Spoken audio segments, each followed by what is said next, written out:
welcome to Spoilers Intended, a podcast about series and films. I'm Steven, joined as always by Andrew. Hello. And Ryan. Hey. And we didn't give it away because there wasn't a 1-star, but we're doing something a little different for this episode. What if we are the 1-star review? I feel like we are. We probably are. We could be. You never know. But for this episode, we're doing a quick little review here on Alien Romulus. And two of us have seen this film.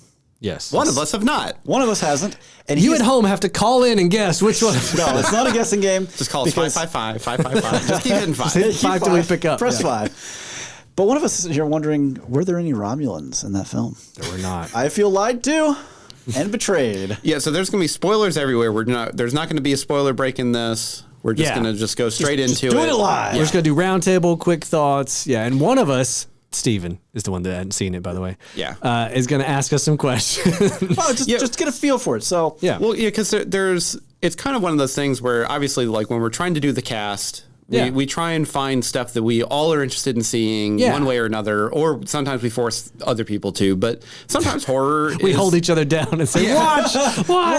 Well, also, no, but like with this one, me and Andrew, huge Alien fans. I was going to go see this regardless. Same. Steven, not liking spooky movies, saw the trailer and was like, I don't know. So what's funny is, and we can just get into this right now, right? Yeah. So my number one complaint about horror films has nothing to do with it's scary or they kill. has to do with everyone else around him. No, it has to do with the fact that in order for any of this to work, the movie just makes you stare at these characters and constantly be like, "You're an idiot.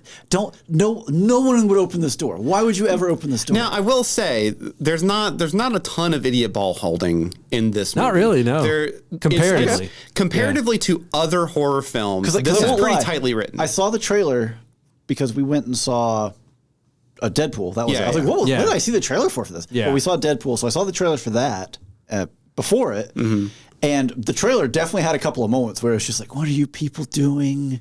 Yeah, so all of the choices that these people make in this movie Feel logical. They feel logical for what they're trying to accomplish. For where they're and headed. for in the world, like there's a couple of things where like they shouldn't be doing this, but they wouldn't know. But that's the thing, because like Go ahead. No, I was just saying, because we're Alien fans at this point. We know we know what is supposed to happen. That's an acid hole in the floor. Get out! Well, it's also one of these things where when you have a horror film that's set in, like, I don't know, modern day Pennsylvania, somewhere in between Pittsburgh. Ooh, spooky. Well, somewhere in between Pittsburgh and Philadelphia where there's nothing, right?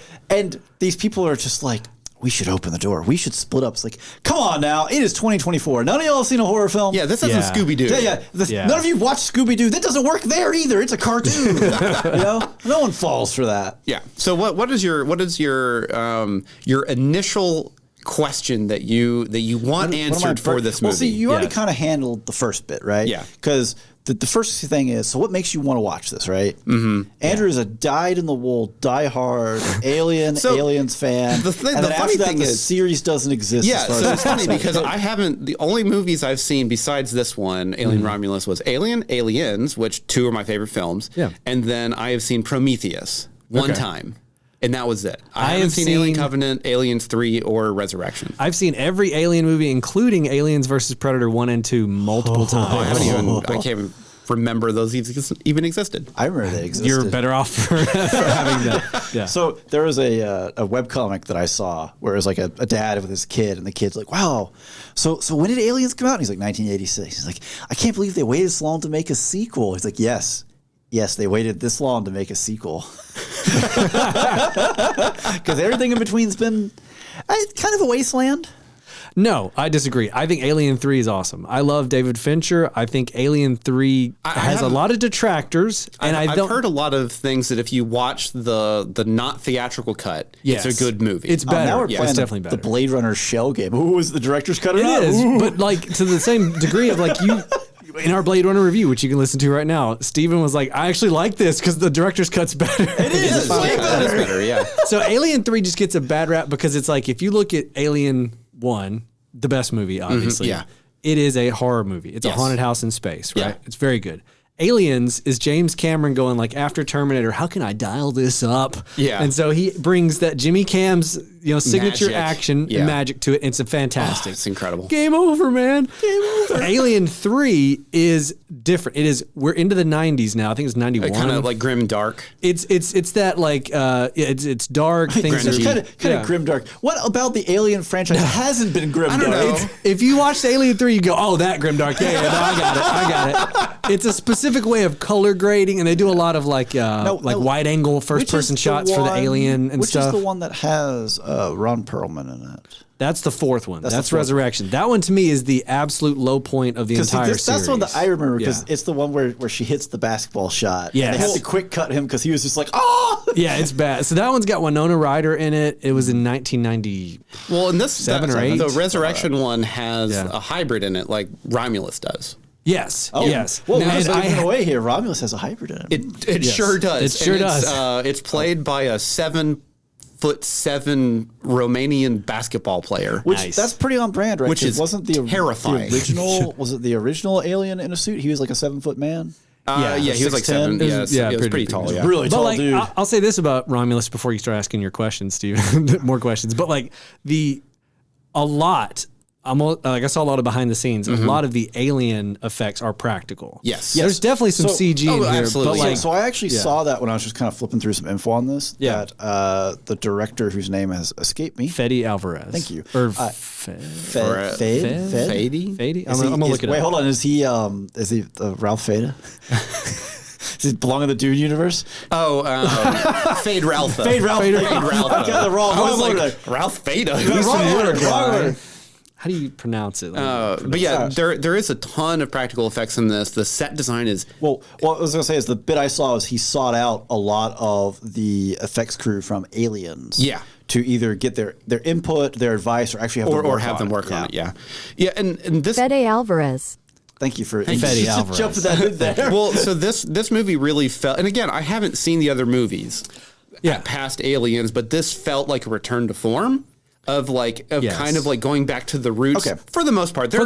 Yes. So that was actually where I was going. My next bit here was I've seen some people love it, glowing reviews. Other people very lukewarm on it. It can be a very divisive film in the middle, I think. So the specific phrase I saw was if a cover band did Aliens. I want to hear y'all opine on that. I don't agree with that. Is better than that? You disagree? So that's the thing. It is definitely an Alien movie. Like an homage, maybe? But for the most part, there are a couple really cringe moments that do not hold up at all. And I love this movie. Is this but like dialogue? Or, Yes. or yes. Okay, I'm just going to say it. Let's just come out. Go for it. So, in Aliens, right? Yeah. You got Sigourney Weaver. There's some really standout lines. Yes, but she is Ellen Ripley. She's been asleep for 50 years. She wakes up and her daughter has died. Yeah. Right? Yeah. Like this is the first thing you're greeted with in the movie, right? She gets to this planet. She rescues this little girl named Newt. It's her surrogate daughter now. Maternal instincts kick in. Pow, right? Now, to mirror this, you have a queen alien in Aliens, right? Popping out these eggs, right? And the final confrontation. The one of, if not my favorite line in cinematic history is, get away from her, you bitch. And it's because when she says it with such venom and such pop. I get seriously every time I rewatch all these movies. When I get to that, I get chills. I get goosebumps when Sigourney Weaver delivers that line. Yeah, because that's when she's coming out with the power lifter, and it's like, ooh. Yeah. So. Fast in this movie, Romulus. there is no. So, okay, I'm going to do a little bit of setup, but I'm not going to get fully into it. But there's basically a couple of characters in this movie. One of them is the android of this movie. His name's Alan, right? Who for the like 99% of the film is like flawless. Oh, this dude carries this movie, him and the main girl, on their backs. Like they are incredible. Like the acting they are is great. powerlifting the entire cast up. It's ridiculous. So one of them is the robot, and the other one's in the robot, and they're both just doing the heavy lifting. Yes. There's a scene towards the end where, something happens and basically Alan has to save the main actress. Rain. Yeah. Okay. And he jumps down this like shaft in 0G, grabs a gun and starts shooting an alien, just a regular alien, not a queen. Just lands on the ground grunt. and says, "Get away from her." And then says the whole line. And it's just, it's so uncalled for. It doesn't make sense in the universe. It doesn't make sense in that section. It doesn't make sense for him. It doesn't have that. It doesn't have that kind of that level of a high point moment. No, it was literally, if he had stopped and looked at the camera and gone like, I just had to say the line on. I'd have been like, got it. Okay. Yeah. I'm so sorry. Like, it was one of those moments whenever it happened, I was like, oh, come on. You guys were so good. If he could have just stopped it, Get away from her. I would have been like, okay, that works. Was good, yeah. It's that they did the whole line. Yeah. Mm-hmm. Yeah. So overall, I'm just going to jump in real fast. Yeah. How, did you like it? Yeah, I liked it a lot. Okay. I enjoyed it, but I didn't love it. So I think the big thing here is that Alien is a masterpiece of its own genre. Horror. Aliens is a masterpiece of its own genre. Right. Yes. Yeah. You are never going to beat either of those films with anything you come out now. You need to create, like, move into a new genre. We need a mystery thriller. Here's my thing. Whodunit with the alien. With this movie, I feel like everything they did that was original, that was like, this is a creation of this movie, was fantastic. Yeah. I feel like everything they did that was an homage and a callback to the other ones was a stark reminder of how other movies did it better. So it's like, don't do that. So it felt a little too derivative as opposed to... The end of it felt like a very expensive fan film. Whereas the front of it feels like a really cool idea. Yeah. Oh, we're going in a different direction here. And then by the end of it, he's saying stay away from her. And like everything's happening. And you're like, no, you don't have to do this. You were already doing so well. So every time, for me at least, and I don't know if you agree, when they, like, because there's some Prometheus references, there's some Alien Covenant references, there's references to... You got to have seen the whole franchise. So again, when they dip into that stuff, it's like, no, just do what you were doing. Because I kid you not, up until basically the first half of the film is almost flawless. Like, just for being like a good like thriller horror. So what you're saying is we're kind of Icarus here, a little too close to the sun. Maybe. But that's the thing. I do think that the end, like the whole end scene with the hybrid, actually does bring it back a little bit for me. It does. Maybe because I haven't seen Resurrection or anything like that. For me, it steered a little too close to some of the stuff that happens in Resurrection. Was actually my next question. Was legit horrifying. Like there was a moment where I was like, oh, wow, okay, the movie's kind of over, everyone's good. And I was like, well, because I couldn't remember like what colony was in Aliens. Right. I was like, well, maybe this is where the Queen comes from. So I was really glad they didn't do that. So is this a prequel? It takes place between Alien and Aliens. Okay. So let me give you just a basic, like, the pitch of it, right? Yeah. So the twist on this is that, like, there's this mining planet, and there's this group of, like, I don't want to call them kids, like early 20-something people who, like, their parents are miners, and what's happening is all their parents are dead. All their parents are dying of this weird cancer or disease from the mines, right? And the idea is that humans are not built to live in space and to do this kind of work. Can't handle this environment, right? But their parents migrated here. We're, 16 light years from Earth or whatever it is, like so far away from other colonies that, like, we're stuck here. And now you're indentured to the Weyland-Yutani Corporation. Right. So this girl, the main character, she's like, I'm finally out of my contract. And she goes up to the thing, and the lady's like, sorry, we had to tack on 6 extra years because we're short on labor. So anyways, maybe in 6 years you can leave the planet. And all it is like she sees, like the worker sees that she has actually completed all of her hours, and she just adds hours to it. Yeah, it's just a simple drag and drop. Oop, sorry, you got 6 more years. Her brother is Alan, the synthetic. Right. He was basically put together by her dad. So he's not all there. Yeah, like found in a dumpster. He's not perfect. Yeah. Yeah, so, he's not like the Michael Fassbender as like Bishop, David or Bishop or Ash, right? Which we'll get to here in a moment. So, yeah. And so the basic premise is we're stuck on this mining colony. This sucks. And so some of her friends are like, hey, we see a Weyland-Yutani ship orbiting. Let's get up there. Let's get basically the hypersleep chambers, put them on our ship, and let's just go to this nearby planet. Because this planet they're on has like no sunlight. Yeah, like none of them have seen the sun yet. Yeah. And so you have this motivation of like, I would want to get out of this planet too. So it's like a heist almost. It's like, we've got to escape this terrible life. Our parents are dead. Everyone's dying from mine disease. We're trapped here. We're trapped here. let's go up there, let's steal from this company that's screwing us over, and let's escape to this planet that's out of their control. So the planet they're trying to go to is not in the Wayland group or whatever. Yeah. They get up there. There's a space station.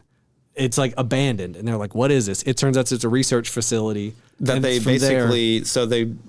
Wayland grabbed the carcass of the original alien from Alien. Okay, from in space, yeah. Which I don't know how they did that. At the front, it shows this scene of it like has encased itself in like a protective egg or something, and I'm like, "Oh, is that something that aliens can do?" Like apparently, they get in space, they can just egg up.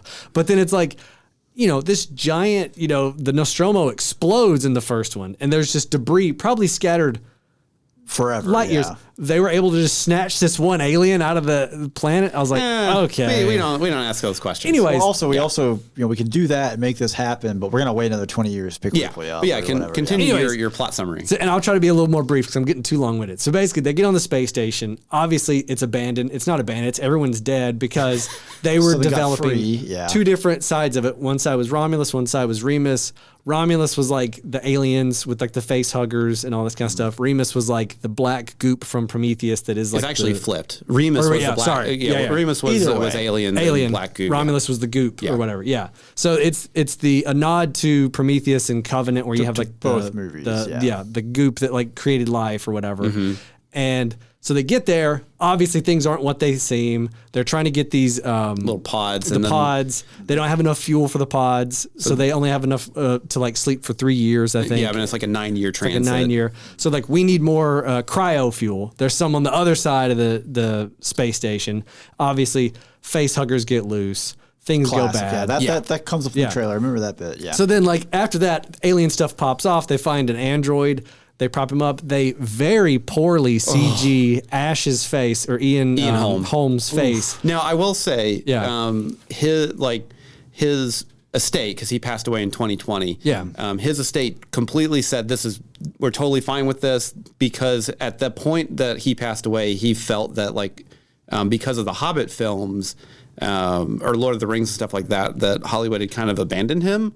Just like and that's just kind of what they had, which is crazy because he's a phenomenal actor. Yeah, and so they were like, he would love for this, Sure. So, he would love for this. Just unfortunately, the CGI, I'll say 70% of the time was not good. No, it was bad. It's but like every once in a while you get kind of like an angle and you're like, ooh, that looks pretty good. So imagine in Rogue One, right, where you have Grand Moff Tarkin, where it's like, okay, it's fine, and then you see Leia at the end, it's got and you're the like, budget of the gods for it. Well, imagine the Leia at the end the whole time almost. It's like, it was very uncanny valley. But this other thing, they call him Rook. There's no need to make him Ian Holm. Yeah. You could have gotten anybody. Yeah. This was an opportunity for any other actor who's really good. Expand the universe. Yeah. So, and I think the reason why they chose that is it is a shorthand for the audience to say, what he's up to. Yeah. He is a bad guy. Right. He's not acting on the level. Because so the thing, I think one of the coolest things that they did with this, so Andy is very he's very, I'll say slow, just because Andy? He's the synthetic. Oh, I thought his name was Alan. Sorry, Alan. Yeah. Okay, thank you. Yeah, is it Andy or Alan? I think it's Andy. Whatever. I'll look it up. Okay, but worst storytellers. But so basically, because he's kind of malfunctioning, basically they take the chip. They take the chip from Ian Holmes' synthetic. Okay, yeah. And they put it in him, and then it turns it basically rewrites his program to where he is now kind of. He now has the corporate objective. It was Andy. Yes, Andy. Okay, yeah. So he now has the corporate objective, and he he talks normally. He talks very he goes from being very slow, almost into very eloquent, very smart, very intelligent about a lot of stuff. And I think the best part of the film is we as the audience know that this is where the bad stuff happens. This is where bad because there's a couple of moments where they can possibly save one of their crewmates, and he's like, I'm not going to open the door because then we all would have died, and and it's hard. The characters like Rain and the other main guy, they don't really know that he's actually a bad guy. And you have this really good little thriller going on while that's happening. Well, because at that section for them, they just think that this Weyland-Yutani disc that's in his head has upgraded his systems. Now he's more intelligent. He's more capable. They don't know, like we do, that like Mother and, Ash in the first movie are like, they're just out for the company. You know what I'm saying? So there's a lot of decisions that we know when we see Andy making, we're like, don't trust that. But they're like, okay, cool. Also, the main girl, Kaylee Spaney, who plays Rain, she's really good. But yeah, so basically they're trying to get to. Oh man, we're skipping over a lot of stuff. We don't have to go into the whole plot. We don't have to go beat by beat here. Yeah. So what are the questions? Yeah, because we're just going to recount the whole plot. So the next thing that I was going to go into here is kind of Andrew's coming this from the approach of he hasn't seen a film since 1986. Yeah, pretty much. Ryan's seen the whole catalog. Yeah. Obviously, Andrew, you love this film, so. I mean, I think even if I had seen the other ones, this is probably the third or fourth best Alien film. What I'm getting at here is it's not necessary to have seen every single other film. No, I don't think so. Ryan over here could draw comparisons from like Covenant. Honestly, if you just watch the first Alien and watch this would be more than fine. That they almost kind of line up. Is it that much more that horror versus the action? Oh yes, absolutely. Yes, it's definitely that's what I got. That's what I got from the trailer. Is the trailer was very horror. Again, like the first half is very horror, then there's a little bit of Aliens, and then it goes right back to horror. Yeah, like it never, like Aliens is such a true action movie. It never gets into that territory. Aliens had that moment in the film where you're like, if you're coming from the first one, and they went from one to plural. Oh, how are they ever going to be able to do that? Oh, they're just going to guns. Guns is apparently the answer. Lots of guns. Okay. But there's like, I think for me, it's like if you've seen a lot of the movies, there are nods and homages to stuff, but it's not required reading. So it could. Well, that's what I'm wondering is do you think maybe it improves the feel of the film, or does it sometimes detract? Because you did mention, for me, it detracts. That there's a lot of times when they would reference something, you're like, you shouldn't have maybe think about the better film. Well, it's not even just the better film. It's like some of the stuff they pull from Prometheus and Covenant is like what I think of as the lesser Alien films. Oh, the worst. So now it'd be like in, The Mandalorian if they're like, this whole show is about midichlorians, and you're like, no, what? Leave that where it was. Back up, though. We don't like that word. Yeah, you know what I mean? Like, so that it's kind of like that of like there's references to things I'm like, oh, okay. I kind of liked what y'all were doing. You could have referenced something else or just nothing. Just because again, I just feel like when this movie is doing its own thing, it is bringing new layers to the Alien universe, and I'm going like, in like the best way, which is what you want to see, right? So like a perfect example, right? So there's this girl, one of the characters, she gets the face hugger, which that whole scene was intense. I love that. So there's basically the way they have it set up is there's this room where I'm trying to remember why they have to get in there originally. They're trying to get cryo. That's the fuel. The fuel's in there, and when they take the fuel out, all the face huggers that are in these like little containers start to thaw out, right? Right, because they stop that. So then, of course, while that's happening, the door closes and they can't get out. It's flooding with water. The face huggers are in the water, which is like, whoa, what would a face hugger do in the water? They swim really well. And so, and they can also jump from the water. Yeah. It's horrifying. And so they're all running away from this situation. They get out of it. They get into the next room. And right as they're closing the door, this one face hugger just fires through, gets on this girl, wraps around her throat. Yeah. It's on her for like 30 seconds. Yeah, well, they're trying to get it off of her. They don't know what's going on. And then Andy, who now has the chip, is like, I wouldn't do that. And they're like, why? And he's like, I don't know what that is, but I can see that its lungs and her lungs are in sync, so I think it's keeping her alive, and it looks like it would break her neck. It's tightening every time you touch it. And they're like, what?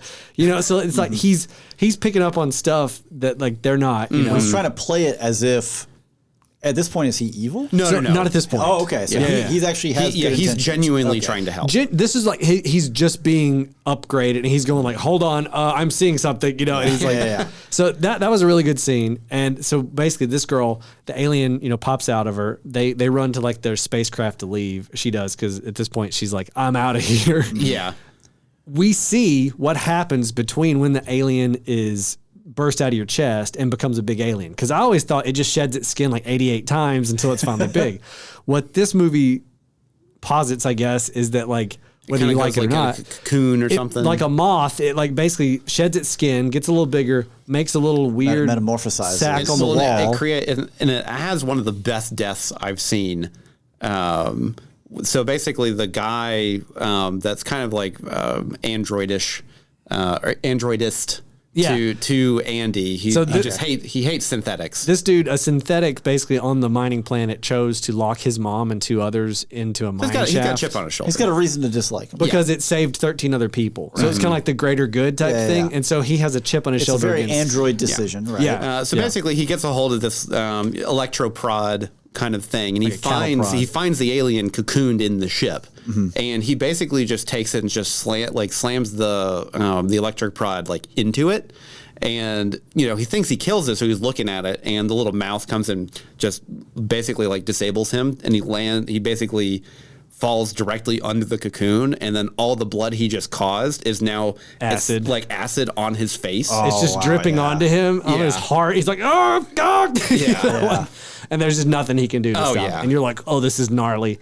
But then out of that cocoon comes the big full alien. And you're like, oh. And so like there's a lot of interesting stuff like that I'm like, okay, that's not how I would have pictured aliens, like evolving. But I don't hate it. It was a cool scene, and then later it kind of gets close to aliens. There's like a scene in a hallway where all these aliens are kind of skittering around the walls towards them, and she's shooting them, and you're kind of like, okay, well, this is all right, but this isn't as good as Aliens. Why did you have to go here? Why did it have to be there were so many aliens? But then you get a really cool scene right after that where because there's this thing they introduced early where like the zero gravity has to cycle. Yeah, the artificial gravity, even when the station's off, has to every 10 minutes kick on for like 10 seconds and then kick off just to keep the working. Everything working. And so at some point in this, when the aliens are coming down the hallway, they turn off the gravity.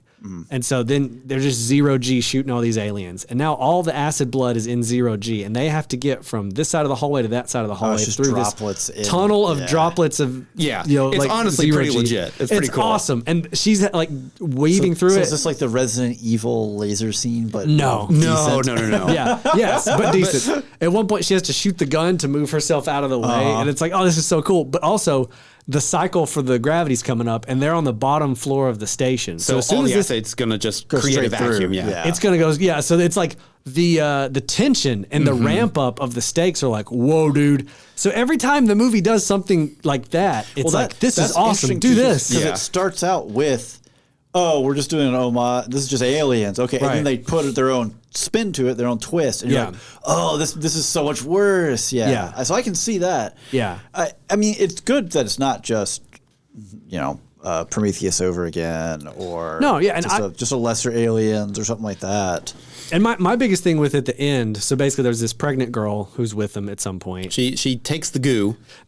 So you don't take the goo. So it's such a rookie mistake. The android Rook has basically said that we were able to synthesize the source of life from this alien and we can use it to evolve humanity. Yeah, basically we're going to use this to make our workers on this planet that keep dying hardier, right? Able to survive space, right? Yeah. And so it's the black goop, and you see like the like a replay of like a mouse they gave it to. They squashed this mouse with like a hydraulic press, and then it like forms itself back up and survives. Because they're trying to say that like this alien from the first one that Sigourney Weaver shot out into space was able to survive. Because it's like they just have this ability to survive, just tough. Right? Yeah. Perfect life form. Right. And then so he's like, you take the goop, you're good. So later, this lady, she's early, like she knows about the pregnancy, she's not showing yet or whatever. She's hurt. She's going to die. And they have some of this goop, and this one dude almost injects her with it, and the main girl's like, "No, dude, like what you doing wrong with you? Hey man, come on, it's the goop." The pregnant girl's conscious enough to understand like what's going on. So then when she's alone, she's like, "I'm going to take the goop." Well, because she's not doing too hot, she's losing a lot of blood. She's like, "Oh, it's goop time! It's goop 30, baby!" Quick. So what happens is you get through all the initial danger. So this space station. At one point when the girl that had the chest burster, they got onto their ship and they tried to escape. She ends up hitting the outside of the space station and changing its trajectory. Because another timer that we have here it's fantastic. Is that when they get on there to get the cryo tubes off, they're like, in 36 hours, this planet they're on has like these rings, kind of like Saturn. They're like, it's going to hit the rings. Like this space station, we got to go up there and get it now, or else we don't get this a is shot. just going to sandpaper against the ring. Right. Which is interesting because then that just kind of implies that was Weyland-Yutani's solution to everything went wrong here. Yeah. Let it just get obliterated. Let it go. So when they're up there and that girl with the chest buster, tries to escape and they hit the outside of the station, it changes the trajectory. Now they got 36 minutes before it hits the thing. It's that's quite a ramp up. Oh, there yeah. Right. And I was like, 36 minutes? Like, I can't remember the exact time, but I think it was like an hour or something. It was quick. Yeah. It was like, so now they're both rushing to get out of here alive, but also before this whole station hits the thing, they go through the tunnel with all the blood and they know as soon as that acid hits the bottom, it's going to be out. Yep. Timer's out, and there's a timer of this whole thing's about to go. So they escape all this. They get to their ship, and it's kind of like an Alien where you have that kind of like that respite reprieve. moment. Yeah. But see, again, that's where it kind of annoys me. Is that when they did it in this movie, it was fine, but it reminds me of Alien, which did it better. Because you have a scene where the main character's climbing down a ladder and there's a close-up of her Reeboks, just like in Aliens. Mm-hmm. There's a scene where she crawls into a suit at some point, and it's similar-ish to Sigourney Weaver's, but not as good. And I'm like, don't do don't do You're reminding me of the better movies. Yeah. Mm-hmm. And so that's the stuff that I think detracted it from me, was more of a, I get that it's a love letter to those movies, but now I will say, Kaylee Spaney does such a fantastic job. She does great. In up until that point in the film, I thought she was doing a really good job. But I was you're no Sigourney Weaver, but this is still doing a lot of justice here. Yeah. But that last section, man, she killed it. She does really good, and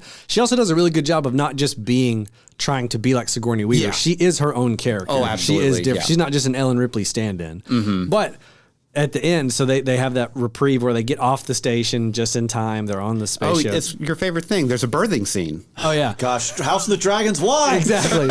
they put the pregnant girl who's taking the black goop into the cryo sleep, and she's like, it's okay, just chill in here. I'm asleep. It's 9 light years till where I can't remember the name of the planet they're trying to go to. She's in there. She's about to put herself to sleep, and you hear, and of course she opens it up, and the girl's like, she's fully 9 months pregnant now, and you're like, oh, this ain't good. No. And then this weird egg thing comes out of her. That was practical, by the way. Oh yeah, I believe it. Yeah. What, they shoved it up in her or what? No, God, no. This is real. No, they basically put a baby in this cocoon thing. It opens kind of like the facehugger thing, but there's a human baby's head in there, and you're like, oh, and then it kind of acidifies through the floor. So she goes down. It's like this big, like a cargo container on the ship. Okay. It gets down into the cargo. That's like some kind of sand or grain or something. And it has, I guess, gotten out of the little pod, and there's just like an acid bath in the pod. And then all of a sudden there's this big, tall, white, half alien, half Prometheus looking dude. Oh, you remember the engineer? Did you see Prometheus? Yeah, I know. The engineers with the white, the cheeks and the black eyes. And so that's the part that's very similar to Alien Resurrection. Is it in Alien Resurrection, they basically bring Ripley back as a clone. Oh. And when they do, she's pregnant with a queen. Of course, yes. And then this thing that's born from her is this big white monstrosity, and it's terrible. It's don't do it. It's not handled well. This is much better, but it's just close enough to make me go, oh no. I'm flashing back, Anyways, this thing comes out, and she ends up using the little acid that was from the egg to burn a hole through the cargo thing, dumps it into the rings of whatever place this is, and they escape, and she gets out or whatever. Yeah. But the parts for me that I think that ending is really good. She does really well. Mm-hmm. I think Andy, his whole thing is great. The actor playing him, just kind of like Michael Fassbender in Prometheus, or if you watch Alien Covenant, he's the best part. He's acting circles around this script that's not great, and he's doing just great work. I just want to watch him act. So the acting is great from those two. Even the supporting cast is pretty good. But it's just, for me, it's the detractions are Stop trying to emulate. Stop trying to emulate. Just do, because every time they do their own thing, I loved it. Yeah. I was like, this is great. Mm-hmm. But it's very roller coaster when it comes with that, because they're, like Ryan says, you're watching and you're like, oh yeah, oh no, oh yeah, literally the 3D, the 0G acid blood hallway scene is followed up with the get away from her, you. scene, and it's like, no, like, don't do that. How do you follow like such a high with such a low? This up? Yeah, and so that's. And it's like at the front of the movie, it's all getting better. And then as soon as the CG Ian Holm hits, you're like, ooh, I don't. So this one was where you're like, this movie's a 5, a 7, a 9, 10, 10, 5, 3. I mean, like I said, this is probably the 3rd best Alien film. For me, it's the 4th. I would say Alien 3 is better. Yeah, that's the thing. I haven't seen Alien 3, but it does enough good that it's definitely worth watching. Yeah. Especially if you like the franchise at all. Now, it is pretty graphic, and you definitely want to go into it understanding that it's like it is a horror film and it is not Aliens. It earns its R rating. Right? Oh, yes. Yeah. Absolutely. And I would say for me, like I say it's 4th for me, and that's just because I like Alien 3. Yeah. I could... If someone was like, I like it better than Alien 3, I'd be like, absolutely. Like, because it is closer to Alien 1 and 2. It is, yeah. Alien 3 is its own thing. So I fully understand if somebody's like, I don't like that very 90s, David Fincher style like movie. Got it. No, this would definitely be an easy 3rd, I think. Yeah, because it really does feel like a good return to form for what felt like a kind of tired out franchise. So hopefully this does kind of bring in a little bit more. Well, it's done really good in the box office. It's banging away here. It's been out for what, 2 weeks? 2 weeks. Yeah. It's about 230 million worldwide. Yeah. I mean, it's doing good. Quite solid. I don't know what the budget was on it. Let's find out. So while you're doing that, I will say the set design and the sound design for this was phenomenal. Oh yeah. I would say the execution of everything is great. Like we said, the practical effects, the costuming, even the CG, like when they're out in space, like with it looked rings, good. Okay. All that stuff looks really good. So Alien Romulus estimated about $80 million budget. That's a good return. That's pretty good. Actually, now that I say that out loud, one of our supporters in the Discord mentioned, because we were talking about budget bloat stuff in there, and the fact that it was made for $80 million, and like the creators made for $80 million. It's like maybe Disney just needs to figure out how to budget things, how to not spend $250 million. Disney owns Fox now, so they own this movie. Yeah, so. It's kind of working out for Disney. Maybe they can take some pointers, take some lessons. They won't. No, they'll learn the wrong lessons. Yeah. They're going to come away from this and Deadpool and be like, they just like R-rated movies. Everything's R. This is the R-rated Lion King. This is the R-rated Aladdin. So as we're wrapping up, I will say probably one of my favorite things, because we saw this opening night, essentially, or opening weekend. Yeah. And we had a full theater. It really felt like it was like a summer blockbuster evening. Yeah. Which the theater experience itself was just hot. The AC wasn't working. It doesn't matter. It was kind of a 4D experience. It was kind of a 4D experience. But like in the theater, there was a dude behind us, like 4 rows back, that like every jump scare, he was on it. He was so hyped. He was scared. He was like legitimately scared. And it was fantastic. So that is sometimes awesome. That type of audience interaction can detract. Yeah. I think for this sometimes movie, it makes it better. This movie did a really better. good job of like kind of keeping you in the film, just because like there were like hype moments and people would like get excited about it, and I liked that, and it was really fun. Well, I mean, I think I've told this story before, maybe at least y'all, maybe not on air, but way back, the first X-Men movie, saw that, and there was some kid a couple rows behind us. I mean, he was probably too young to be in the film, honestly. He must have been like 8 or younger. And the bit with Wolverine and Storm and the Liberty, Liberty, when you don't know who Mystique is impersonating, and they're talking, this little kid goes, "That's not Wolverine." And of course, it is actually Wolverine. But like in that moment, everyone just lost it. Yeah. So, would you rewatch? Would you recommend? Absolutely. I might buy this when it comes out, because I own all the other Alien movies. I bought the big collector set. Andrew won't buy it unless it comes out on Laserdisc. You better keep waiting for that one. Yeah, no, I'll definitely watch this when it comes out on Blu-ray or whatever, for sure. I did enjoy it. I really do like it. It definitely, anytime it veered too much towards other stuff, I was like, come on. I was, because I saw it before you did, and I was worried when you're like, oh, I'm going to go see it too, and then we were talking about doing this. I was like, oh man, he's going to tear this thing apart. No. It really has a lot of good ideas and a lot of good execution. There's just, for me, there's script moments that when they were writing it down, it should have been like, don't do that. They were writing it down like, and then we'll do this, and it'll be great because it references back to like, no, stop. Yeah. Don't do that. Don't do that. No need. Do your own thing. You're doing really good. Yeah. Speaking of something that you could do as your own thing, you could help support the show. Hey. Through our Patreon for just $1. You get access to all of our bonus content. These episodes, our bonus episodes, are different than our normal episodes. We're doing something unique and different. Wild and crazy. We have a lot of fun. Hopefully not derivative. We try not to be too derivative. Probably not. It's derivative of itself. We've got tier lists. We fight all kinds of different. We talk to Chat GPT. Have some wonderful conversations there. Let me tell you.